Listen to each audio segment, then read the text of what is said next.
같이 보겠습니다, 여러분. 자, 이제 문제를 너무 많이 푸는 것보다는 전체적으로 여러분이 그냥 이번 주는 정리를 하세요. 그래서 저랑 같이 하면서 이 정도 문제만 언급을 하시고 더 뭐 많이 새로운 걸 풀려고 하실 필요는 없을 것 같아요. 여러분 수준 나름대로 지금 아는 수준에서 여러분들이 차곡차곡 내 거를 잊어버리지 않게 새어나가지만 않게 준비해 주시면 되겠습니다. 한번 그래도 요거는 마무리하는 차원으로 우리 같이 한번 보겠습니다. 자, 기초간호학에서 1번에 먼저 병동 물품 관리에 대해서 여러분 문제를 보시면 언급이 되어 있죠. 그럼 병동 물품 관리에서 정답은 2번인데 당연하지 않습니까? 유효기간이 짧은 물품은 유효기간이 짧다는 거는 빨리 써야 되죠. 신선식품에도 우리 슈퍼 갔을 때도 앞에 있잖아. 앞쪽에 보관하는 거죠. 답은 2번이고 1번 같은 경우는 왜 틀렸습니까? 유리 제품이라서 틀린 게 아니라 혈액이 묻은 이라는 말 있죠. 혈액이 묻어 있다잖아. 그럼 혈액이 묻었으니까 어떤 문제 생겨요? 엉킬 수 있죠. 뜨거운 거랑 닿으면. 그래서 무슨 물부터? 찬물부터 한다는 거 반드시 아셔야 되겠죠. 찬물부터 하는 거지. 그래서 우리가 내관 소독할 때도 기관, 절개관, 찐득찐득한 가래 붙었을 때도 어떻게 했어요? 찬물로 했어요. 그리고 용혈제 뭐 썼다? 과산화수소수 이런 거 쓰거든. 찬물입니다. 그래서 조심하시고 그 다음에 3번에도 파손된 유리 제품은 어디? 손상성 폐기물에 들어가겠죠. 일반 쓰레기통에 함께 버리면 안 된다는 거. 그 다음에 4번에 보시면 오염된 소변기는 고압증기 멸균. 여러분 소변기 고압증기 못하지 않나? 이거 어떤 걸로 해야 됩니까? 고압증기 못하고 이옥가스. 만약에 멸균을 한다면 이옥가스. 아니면 소변기 같은 경우는 여러분 요점 정리 교재할 때 제가 위험도에 따라 위험 정도에 따라 분류했을 때 고위험기구, 준위험기구, 빈위험기구가 있었죠. 고위험, 준위험, 비위험기구. 그 중에서 어디에 들어갔었습니까? 소변기, 피부에 그냥 닿잖아. 맨 피부에. 그 뭐야? 비위험기구에 들어갔었잖아요. 그럼 비위험기구라면은 어떤 거 해도 돼? 소독만 해도 됐어. 그럼 그때 소독은 높은 수준, 낮은 수준, 낮은 수준의 소독도 가능했습니다. 되셨습니까? 그래서 이런 문제를 보면서 요점 정리했던 거랑 같이 접목을 시키셔야 됩니다. 고위험기구, 준위험기구, 비위험기구 중요해요. 고위험기구는 멸균, 준위험기구는 높은 수준의 소독. 그래서 이거는 혈관이나 이렇게 기프로 쑥 들어가는 게 아니라 기관지 내시경, 대장 내시경 이런 기구들 있죠. 그런 거였잖아. 그 다음에 세 번째 비위험 기구는 청진기, 혈압계, 심전도 부착기계 이런 거 있죠. 그런 거는 비위험 기구, 낮은 수준의 소독이었습니다. 보시고 5번에 고무제품 하면 거는 이옥가스. 그래서 이옥가스 하면 플라스틱, 고무, 내시경 이런 것 등이 들어가고 감염병 환자의 식기소독 하면은 자비소독. 끓인 후에 씻는다 라고 했었습니다. 그 다음에 2번 보겠습니다. 2번에 보면 간호조무사 건강관리에 대한 행위 중 잘못된 것은 이라고 있거든요.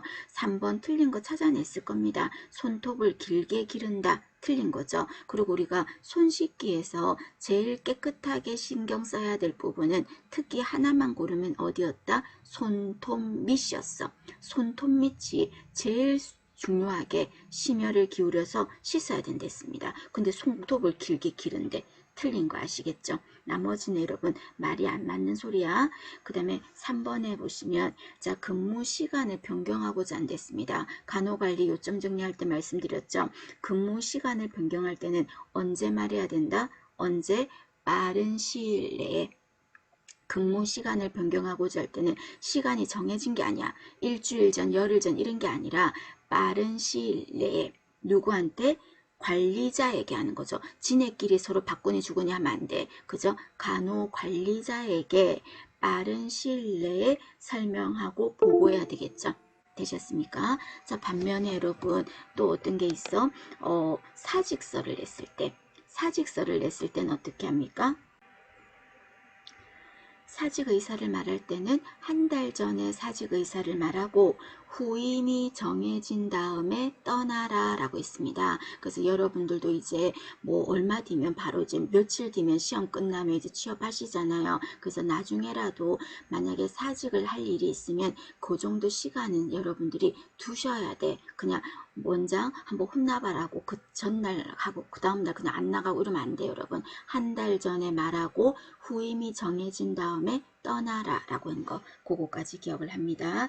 그 다음에 4번은 너무 중요합니다. 여러분 의료 폐기물에 관한 거죠. 너무 중요해. 의료 폐기물은. 그래서 의료 폐기물의 종류들이 쭉 설명되어 있죠. 이거 전부 다 아셔야 되는 거고 그리고 마크의 색깔이 뭔지도 아셔야 되고 이것뿐 아니라 격리 의료 폐기물도 있었잖아. 그것까지 전부 다 싸그리 다 아셔야 됩니다. 요점 정리 24페이지에서 우리 제가 교재 드린 거에서 있습니다. 24페이지 그거 꼭 챙기셔서 보세요. 그럼 4번에 혈액이나 분비물로 오염된 꺼즈잖아. 그럼 이 꺼즈에서 피가 바깥으로 스며 나오나? 그냥 놔둔다면 그건 아니지. 묻어 있기만 한 거죠. 그건 뭐야?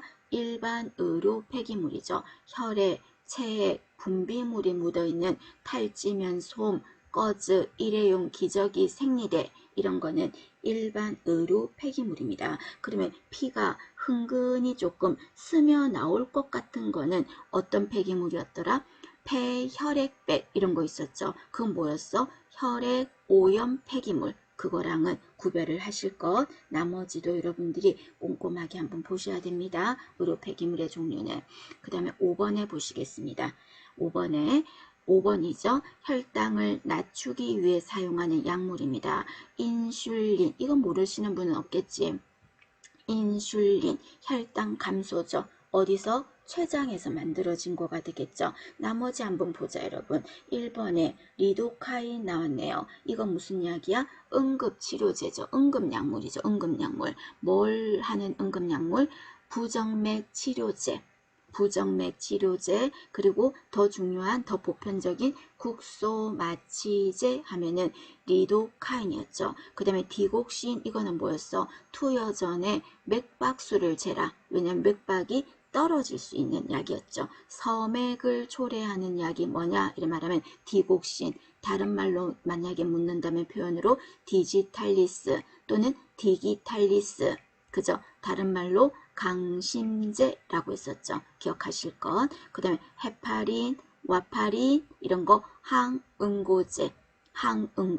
항응고제 투여했을 때는 뭘 신경 써야 돼? 출혈을 신경 쓰셔야 되겠죠. 코데인 이거는요 마약이야. 마약인데 진통 효과는 좀 약해요. 몰핀이나 데메롤보다는 진통 효과는 약해요. 그럼 어디에 짱 좋다? 진해작용, 기침이 있을 때 진해의 효과가 가장 좋아요. 진해작용의 효과가 엄청 높은 마약이 코데인이라는 약입니다. 참고하시면 돼. 그러나 리도카인, 디곡신, 헤파린, 인슐린 다 아셔야 되는 약입니다. 봐주시고 6번에 자궁을 수축시키는 약물이라 그랬죠. 그럼 그냥 문제만 봐도 뭐가 떠올라? 옥시토신 떠오르셔야 되겠죠. 그럼 옥시토신만 알고 떡 넘어가면 안 된다고 여러분 이제는 뭘 기억해야 돼? 어디서 나온다? 뇌하수체 후엽에서 나온다. 이거와 함께 후엽에서 나오는 게 뭔데요? 항이뇨 호르몬, 그죠? 항이뇨 호르몬이라는 것도 함께 나온다. 기억하시고. 그 다음에 1번 아셔야죠. 이것도 프로세미드 또는 프로세마이드 같은 겁니다. 이건 무슨냐? 이뇨제죠. 이뇨제. 그럼 이뇨제 같은 경우는 투여를 하면 소변으로 수분이 막 나가지. 그럼 수분이 나가면 나도 나갈래? 누구였죠? 칼륨. 그래서 이뇨제를 투여하고 나서는 칼륨이 내 몸에서 물과 함께 다 많이 나가버렸을 수 있어. 그래서 저칼륨 혈증을 관찰해야 되는 거죠. 저칼륨 혈증을 관찰해야 되는 약이 프로세마이드, 이뇨제라는 거죠. 그리고 페니실린 하면 뭐가 떠올라야 돼? 아나필락시스. 그죠? 주사 방법은 피내 주사 떠오르셔야 되겠죠. 그 다음에 4번에 있는 모르핀 하면 뭐가 떠올라야 돼? 마약성 진통제. 그리고 또 수술 전에는 왜 주었죠? 긴장감을 감소하려고. 수술 전에 이거를 주는 이유는 긴장감을 릴렉스 풀어주려고. 그래서 투여 전 수술 후에 수술 전 투약을 끝내고 나서는 반드시 뭐를 올려주었다? 사이드 레일을 올려주는 거였죠. 그죠? 그리고 이 약을 주면 어떤 일이 생긴다? 호흡수가 떨어지는 거. 투여 전에 호흡수를 재야 되는 약이다. 기억하실 것. 그 다음에 5번에 쿠마린이라는 이 약은요. 항응고제야. 항응고제. 답은 여기서 3번 옥시토신입니다. 되셨습니까? 신경 쓰시면서 한번 보세요. 자, 그 다음에 다음 거 한번 보시면 자, 이번에는 7번에 보시면 생명 유지라는 말 나왔죠. 그럼 딱 그 말 나오면 나와야지. 연수. 그리고 또 호흡 중추라고 했으니까 연수 나와야죠. 뒤에 말이 몰라도 그게 연수가 나오죠. 그래서 연수는 호흡 조절 중추, 구토 조절 중추, 딸꾹질 중추, 호흡 조절, 구토 조절, 딸꾹질, 그리고 심박동 조절, 심박동 조절 중추이기도 합니다. 그래서 생명 중추라고도 부르죠. 생명과 관련되니까. 그래서 연수를 다른 이름으로 뭐라고도 한다? 숨뇌라고도 합니다. 숨을 쉬는 뇌다. 되셨죠? 기억하시고 그 다음 여러분 3번 손해 기억하셔야죠. 손해는 어떤 작용이 있었어? 평형. 그래서 어지러워서 균형을 못 잡더라 그러면 손해. 되셨죠? 봐주시고 그 다음에 8번에 보시면 혈액의 성분에는 어떤 게 있습니까? 알갱이는 뭐라고 해? 알갱이는 혈구라고 하겠죠. 그 다음에 그 물 성분은 뭐라 그래? 혈장이라고 하겠죠. 그럼 혈구는 여러분 다 아시다시피 적혈구, 백혈구, 혈소판, 혈장은 물이야. 그 중에 대부분이가 물입니다. 90% 이상이 물이라고 돼 있죠. 그러면 그 나머지는 뭐가 있냐면 알부민, 그리고 글로불린, 그리고 피브리노겐이라는 게 들어있어요. 그때 혈장 안에 있는 이 피브리노겐이 무슨 일을 했습니까? 혈액 응고 작용에 관여를 했지 않습니까? 그죠? 그래서 이걸로 구성된 물 성분을 뭐라고 한다? 혈장이라고 합니다. 그런데 이 말보다 더 중요한 거는 피브리노겐이 혈장 안에 들어있는 성분이야. 그래서 시험 문제에서 이렇게 물으면 어떤 거 답이 되는 거예요? 혈액 응고에 관여하는 혈액 성분은 혈액의 성분 중에서 혈액 응고에 관여하는 게 뭐냐? 이렇게 묻는다면 답은 뭐예요? 응고하고 관련되는 거니까 혈소판도 맞죠? 그 다음에 또 뭐도 들어가는 거야? 지금 나온 피브리노겐이라는 것도 들어가죠. 자, 그런데 이렇게 물으면 어떡할까요? 혈액 응고에 관여하는 혈장의 성분이 뭐냐? 이렇게 물으면 잘못 적었네요. 혈장의 성분이 뭐냐? 혈액 응고에 관여하는 혈장의 성분 중에서 응고에 관여하는 게 뭐냐? 이렇게 물으면 이거는 뭐가 된다? 피브리노겐이 되는 거예요. 그 다음에 혈액 응고에 관여하는 혈구 중에서 혈액 응고에 관여하는 게 뭐냐? 이렇게 물으면 혈소판이 되는 거예요.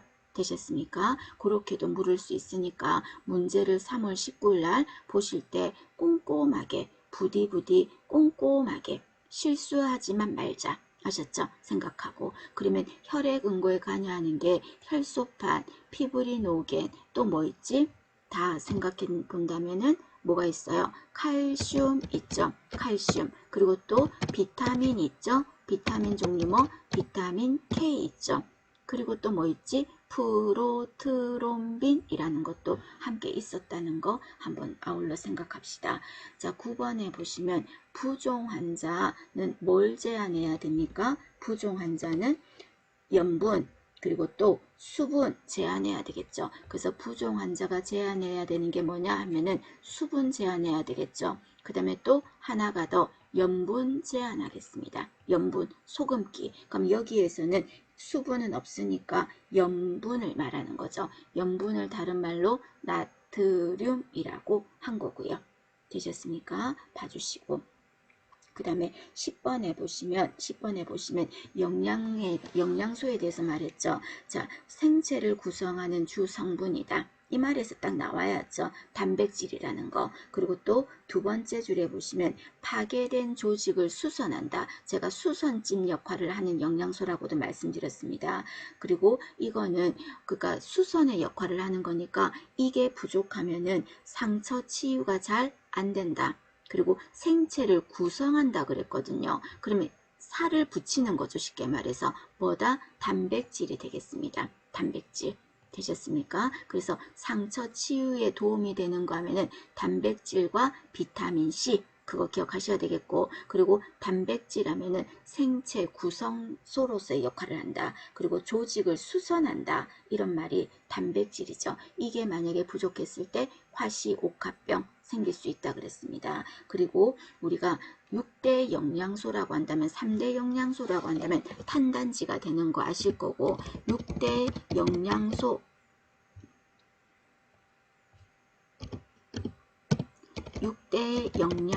하면은 어떤 거 들어갑니까? 탄단지 들어가고요. 여기에다가 비타민 들어가죠. 비타민. 그리고 모기질 들어갑니다. 하나가 더 뭐가 들어간다? 물이 들어가요. 물. 그래서 6대 영양소라고 합니다. 그래서 요것도 한번 기억하고 열량을 내는 공급원 하면 탄수화물이 되겠죠. 그죠? 탄수화물. 그 다음에 4번에 보시면 모기질 있죠. 모기질 하면 여러분 어떤 게 있어? 뼈를 튼튼하게 하고 하는 게 뭐야? 칼슘.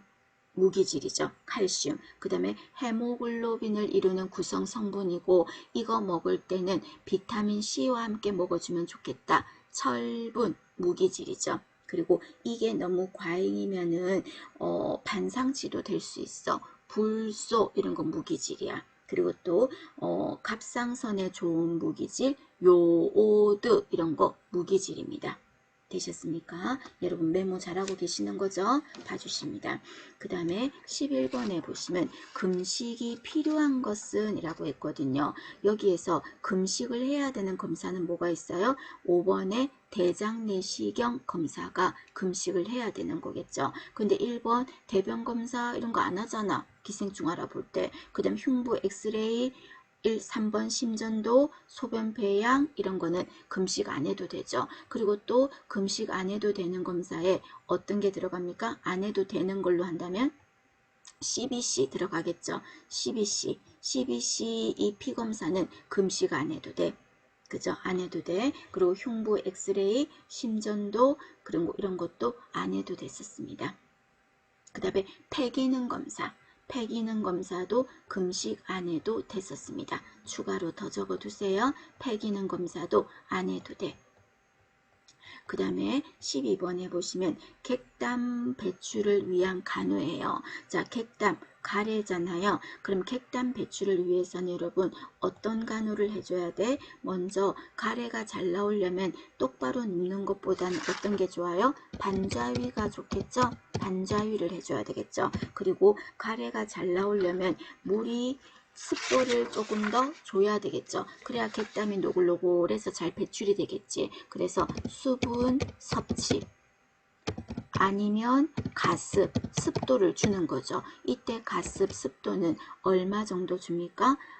40에서 보통 60%인데 그냥 50에서 60% 정도까지 더 올려주는 거죠. 가습을 더 하겠습니다. 되셨습니까? 자, 그 다음에 이래도 안 된다면 방법 중에서 또 어떤 게 있냐면 분비물이 잘 나오게 하는 두 가지 처치가 있는데 일정한 자세를 취해서 분비물이 잘 나오게 하는 거를 체위배액이라고 했어요. 자, 체위배액의 뜻은 체위를 취해서 분비물이 잘 나오게 하는 거죠. 이것도 객단 배출, 분비물 빼는 거야. 그 다음에 두 번째는 두드리거나 진동을 줘서 분비물이 잘 나오게 하는 건 뭡니까? 물리요법이라고 하죠. 그래서 여기에서 12번에 4번에 보시면 손을 컵처럼 쥐고 등을 토닥토닥 두드려준다. 이게 바로 뭔데요? 물리요법인 거죠. 물리요법. 요거를 하는 거죠. 정답은 여기서 4번입니다. 봐주시고, 그리고 혹시라도 가래가 도저히 안 되면 약을 좀 쓸까요? 약을 쓴다면 객담을 제거하는 약을 뭐라고 합니까? 거담제라고 합니다. 거담제. 객담을 제거하는 약. 기침을 가라앉히는 약은 진해제. 객담을 없애는 약은 거담제. 되셨어요? 그리고 또 도저히 그래도 안 되면 뭐를 해야 돼요? 석션 하죠. 뭐 뽑아내야 되지 않겠습니까? 흡인을 하겠죠.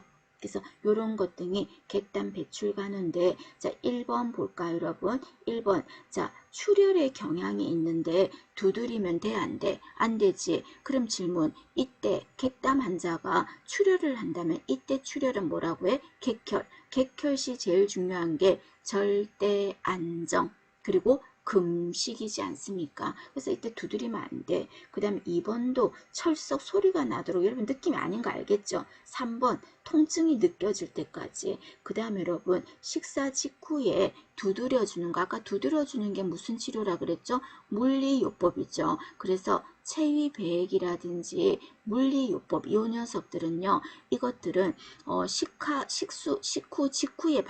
직후에 바로 하면 토할 수 있어. 토할 수 있어. 그래서 언제 한다? 이왕이면 식전이 좋아요. 이 두 가지 체위비액과 물리요법은 식전이 좋아요. 아니면 식후 2시간 정도는 지나서 하세요. 그래서 식사 직후에 라고 해서 5번은 틀린 겁니다. 되셨습니까? 12번 이런 거 중요하죠. 그 다음에 13번에 보시면 뇌졸중이라 그랬거든요. 그럼 뇌졸중이면 여러분 반대쪽에서 장애가 나타나는 거 맞지? 그러면 지금 우측 시야 장애가 있대. 그럼 우측 시야 장애가 있으니까 이 환자를 위한 간호로 옳은 것은, 오른쪽에 여러분 당연히 장애가 있으니까 어디에다 줘야 돼? 보이는 쪽에 줘야 되는 거 당연하지 않나? 그래서 4번에 보면 음식을 환자의 좌측에 놓는다. 맞나요? 그래서 보이는 쪽으로 뭔가 뭐 음식도 두고 달력도 두고 다 해야 되잖아. 그죠? 보이는 쪽에. 정답은 당연히 4번인 거고요. 자, 이 문제와 함께 여러분 뇌졸중 환자에게서 나타나는 통증 중에서 뇌졸중이 있었던 반대쪽 부위에서 감각에 이상이 있고 좀 아픈 것 같고 이렇게 느껴지는 통증을 무슨 통증이라고 했습니까?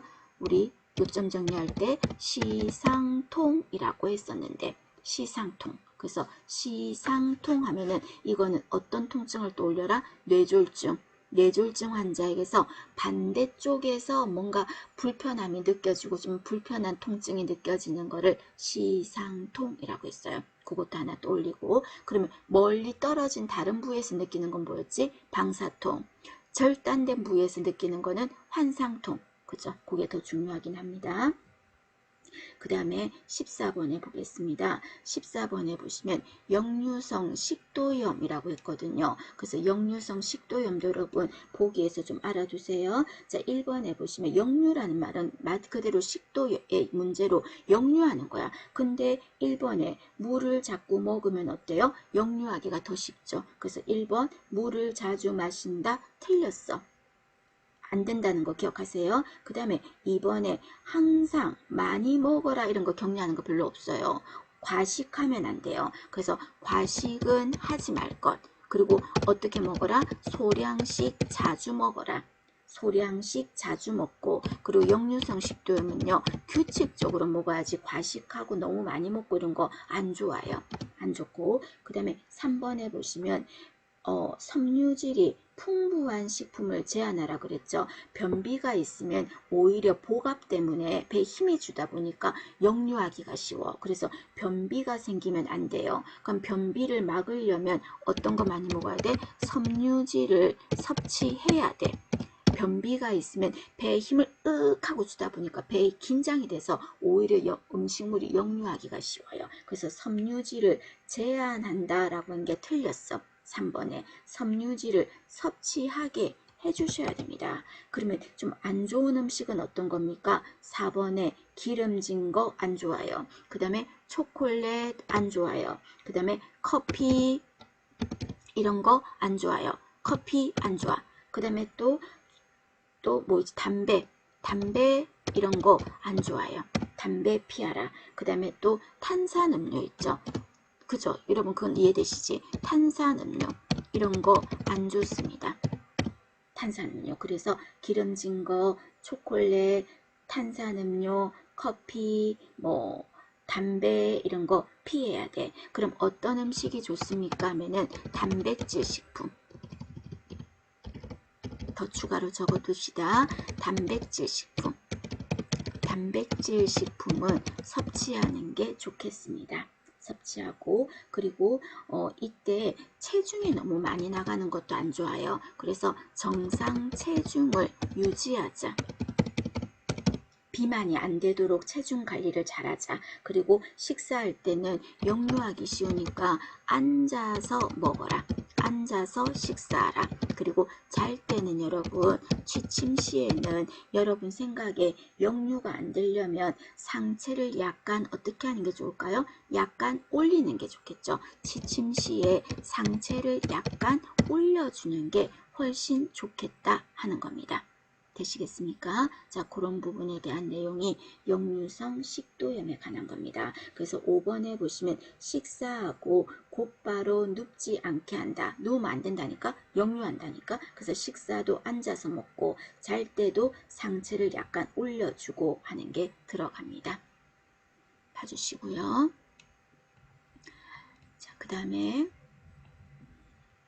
자, 15번입니다, 여러분. 15번에 보시면 자, 빈혈 종류들이 쭉 언급이 됐거든요. 기본이죠, 여러분. 우리 다 맞출 수 있어. 그럼 빈혈에서 제가 다른 빈혈 다 까먹더라도 이 빈혈은 까먹지 말라 그랬죠. 어떤 거였다? 비타민 B 12번이 부족해서 생기는 빈혈을 5번에 악성 빈혈이라고 하겠죠. 악성 빈혈, 비타민 B 12번.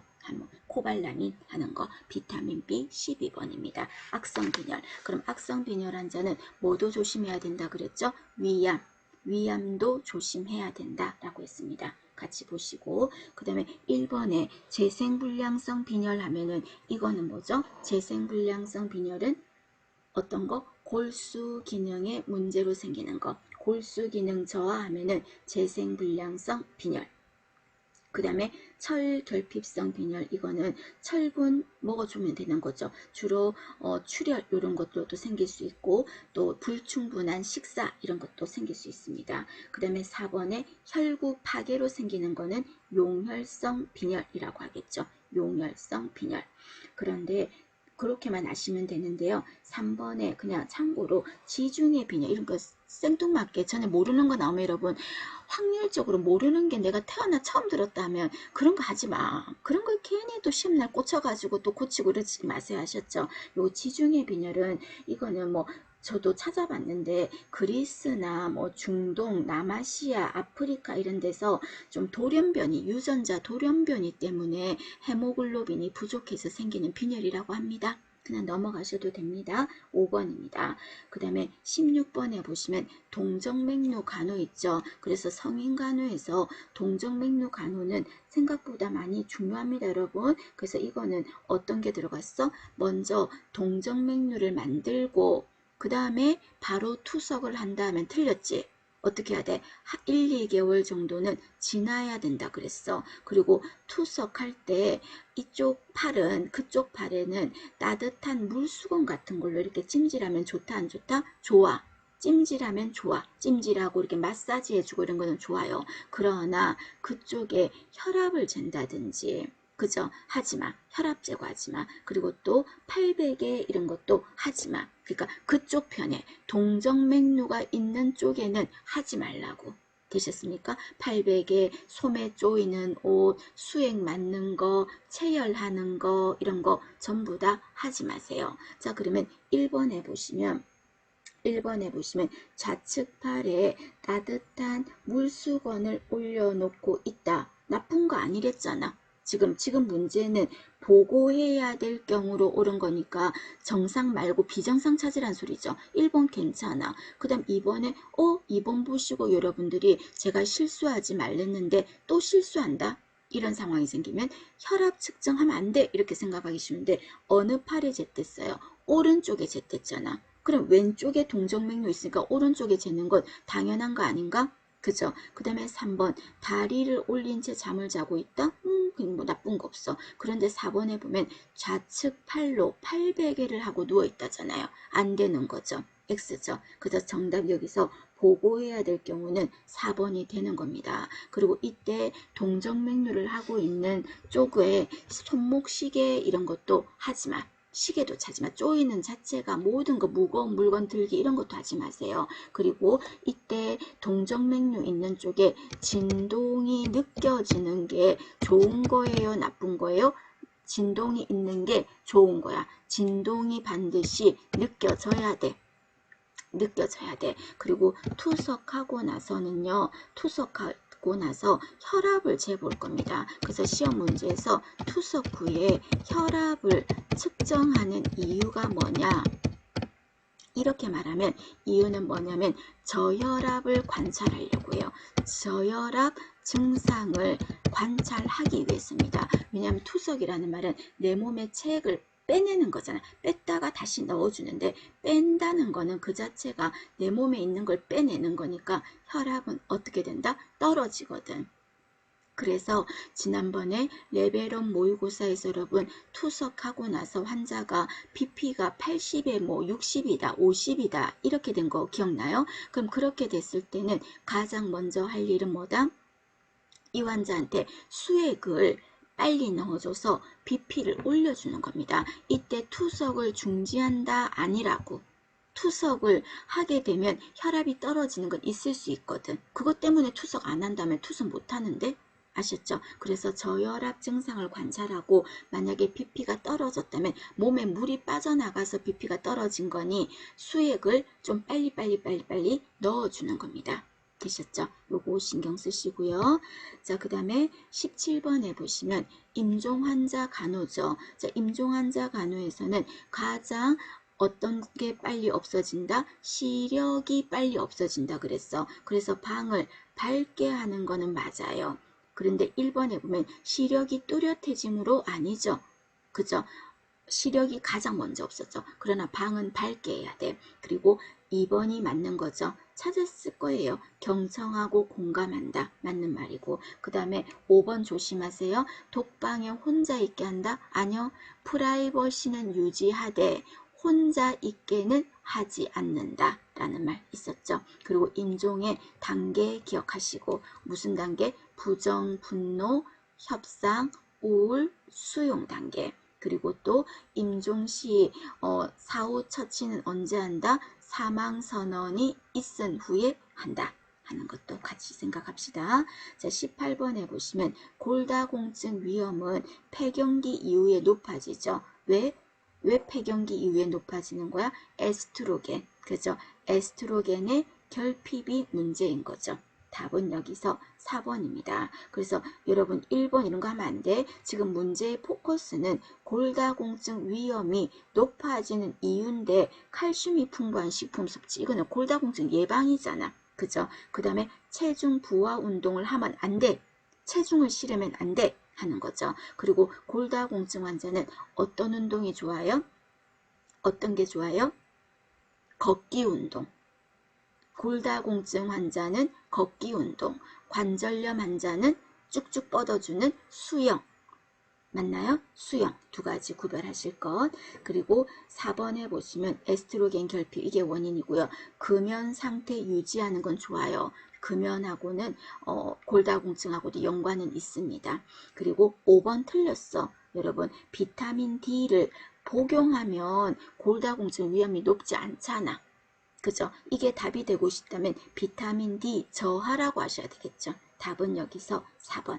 그 다음에 19번에 산전진찰 횟수는 7개월까지는 2번에 있는 월 1회 7개월까지는 그 다음에 월 2회는 8개월 9개월 때 그리고 매주 1회 5번에 보면 월 4회 이거는 언제? 마지막 9개월 이후에 그죠? 산전진찰 횟수입니다. 그 다음에 20번에 보시면 조사나 신체적 특징이죠. 여러분 조사나는 몇 세 때 나온 애기죠? 몇 세 때 출산한 거죠? 20주 이후부터. 그죠? 20주 이후부터 언제까지? 37주.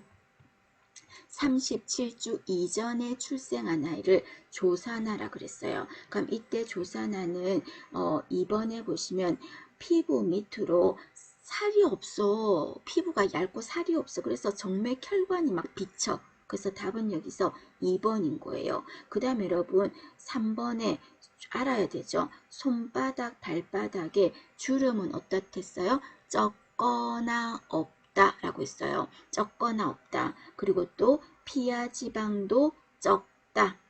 피하 지방도 적고 뭐 지방이 있겠어. 살이 없는데 피하 지방도 적고 손바닥 발바닥에 주름도 적거나 없어요. 뭐만 많았지? 솜털. 그죠? 솜털은 많았어. 그래서 4번에 솜털이 거의 없다. 틀렸어요. 솜털이 많습니다. 그죠? 그리고 또 1번에 보면 음낭 속으로 남자애 같은 경우 고환이 내려와 있지 않아요. 고환 하강이 안 되어 있어. 그죠? 고환이 안 내려와져 있습니다. 자, 기타 몇 가지 더 생각한다면 조산애들은 머리가 유난히 커요. 그죠? 머리가 커요. 머리가 전체 비율에 비해서 머리가 되게 크고요. 그 다음에 또 뭐가 많다? 태지가 많아요. 태지가 많아요. 그래서 솜털 많고 태지 많아요. 솜털, 태지는 많아요. 미숙한 아이들이. 그 다음에 얘네들에서 가장 큰 특징이 갑자기 호흡을 어떻게 한다? 멈춘다 그랬죠.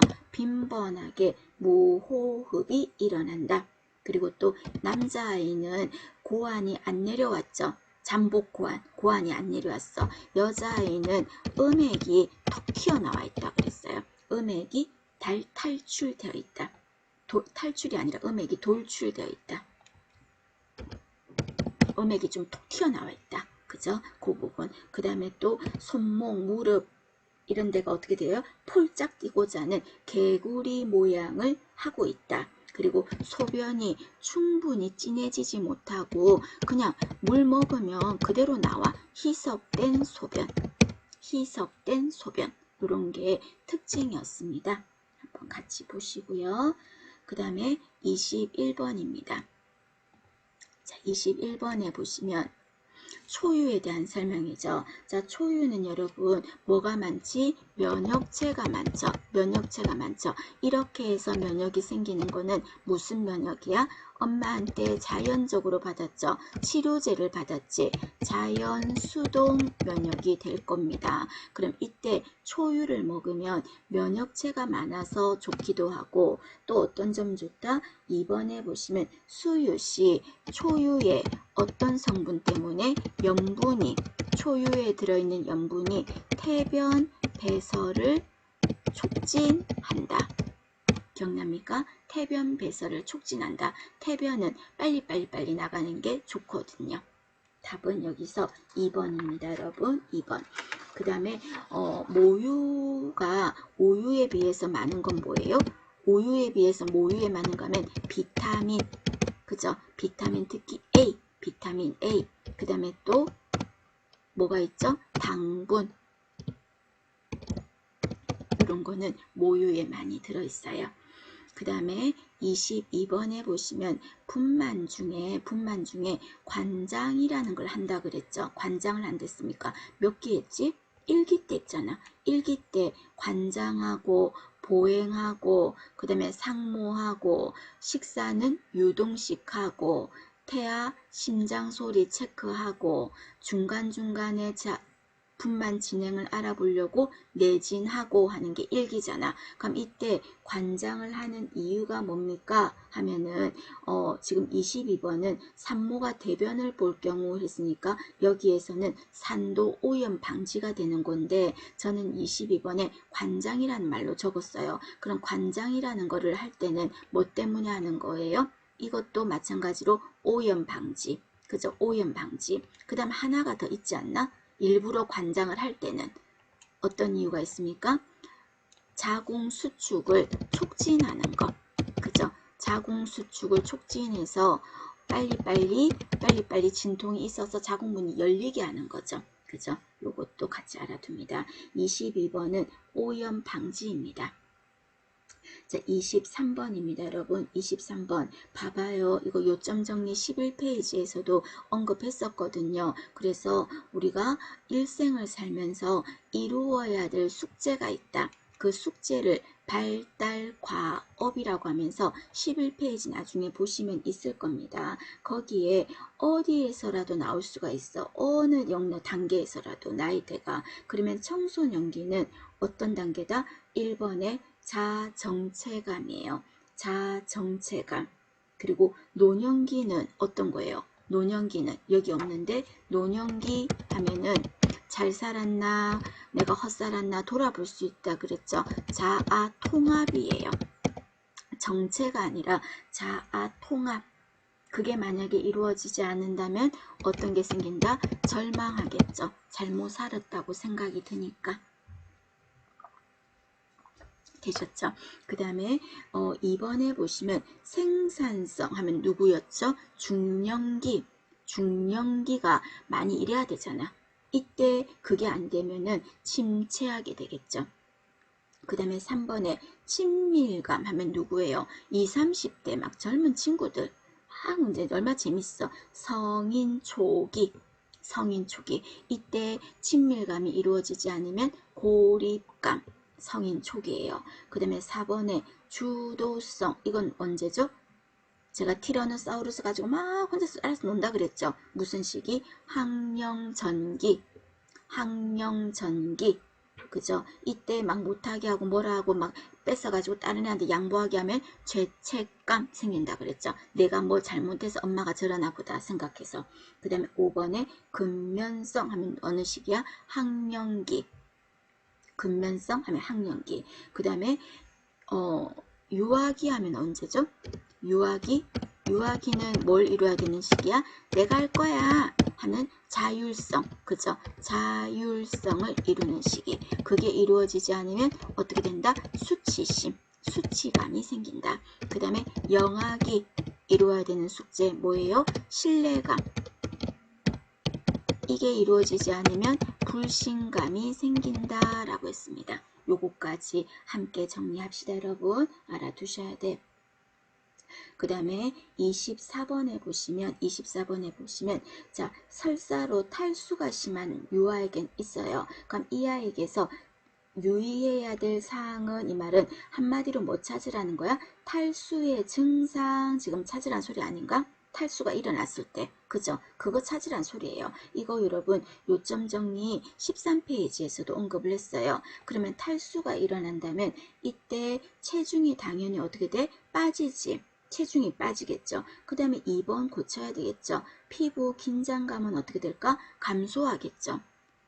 여러분 긴장감 야채가 시들시들하다 그랬죠. 긴장감은 떨어져. 그래서 근긴장도는 떨어질 겁니다. 떨어질 거야. 그리고 또 피부는 어때요? 피부는 건조하겠죠. 피부는 건조해. 물기가 없겠지. 그리고 또 물기가 없으면 마른 바닥에 햇볕이 내린 것처럼 때리쬐을 때 더 뜨겁다 그랬죠. 바닥이 물기가 없으면. 그래서 열이 난다 그랬어요. 그리고 그래서 얼굴이 어떻다? 별그스름해. 홍조 띈 얼굴.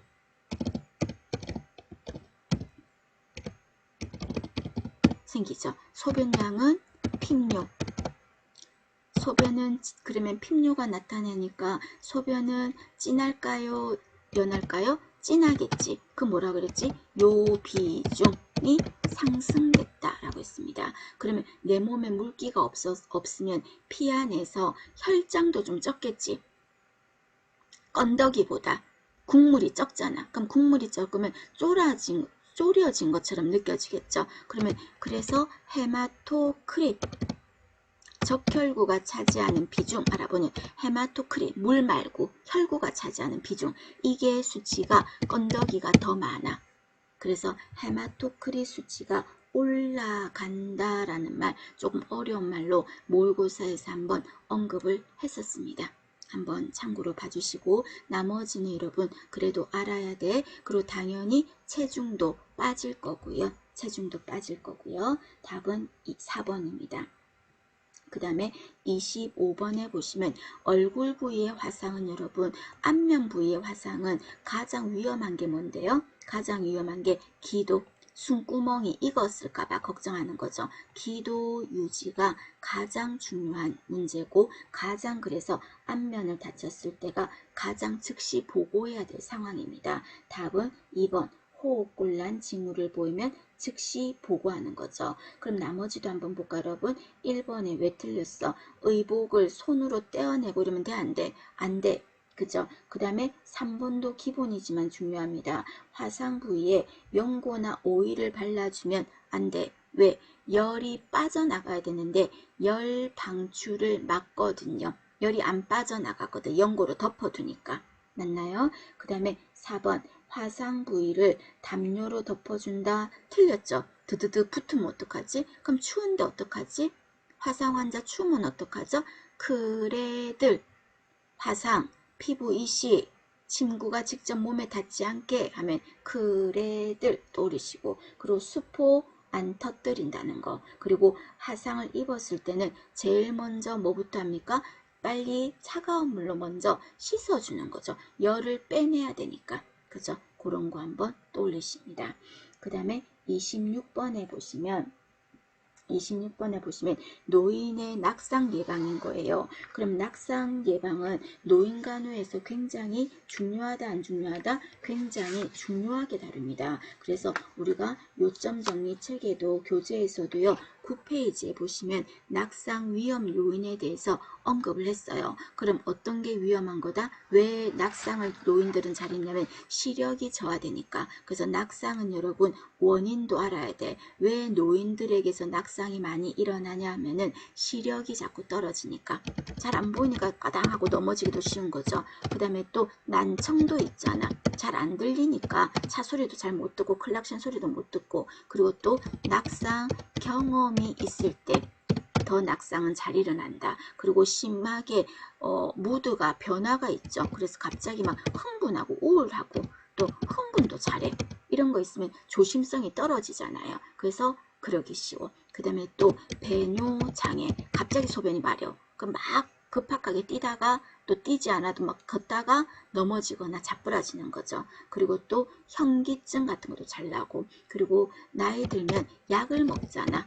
항우울제 이 약이 해롱해롱하게 만들 거 아닙니까? 그리고 또 혈압약도 운전하는 사람한테 안 좋다 그러거든요. 어지러움을 느낄 수 있어. 항고혈압제 이런 거 복용하는 거. 또 나이가 들면 당뇨가 있지. 당뇨가 있으면 내 의지와 상관없이 저혈당에 빠져버리면 중심 못 잡고 안절부절하면서 쓰러질 수 있겠죠. 저혈당제 이런 거 일어날 수도 있어요. 그리고 옷을 입을 때 어떻게 입을 때 서서 옷을 입는다든지 하면은 다칠 수가 있다 하는 겁니다. 이런 거 전부차적으로 알아두시고 그러면 낙상 예방을 위해서 지금 문제에서 보시면은 어떡합니까? 1번에 이동할 때 보행기나 지팡이를 사용한다 그랬어. 맞나요? 그럼 이때 지팡이를 사용하는데 평지를 갈 거야. 그럼 어떻게 가지?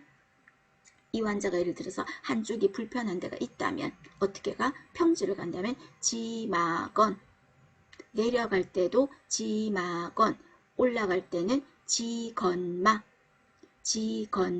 맞죠? 그렇게 해줘야 되고 그 다음에 환자가 마비가 있어서 편마비 환자가 이동을 하고자 해요. 지팡이를 들었든 안 들었든 신경 쓰지 마. 편마비 환자가 이동하고자 한다. 난 어디에 서야 되죠? 환자의 불편한 쪽에 서라. 그 다음에 손상 환자가 걸어간다. 그럴 때는 어디에 썼죠? 손상 쪽에 쓰면 환자가 오히려 더 손상을 더 입을 수 있으니까 그때는 건강한 쪽에 선다. 그 말입니다. 뭔 소린지 모르겠어요. 그러면 1시간 덜 자고 하세요, 여러분. 지금 이거는 버릴 문제가 아닙니다. 되셨습니까? 그렇게 정리를 하시고요. 자, 잠깐 5분만 쉬었다가 하겠습니다.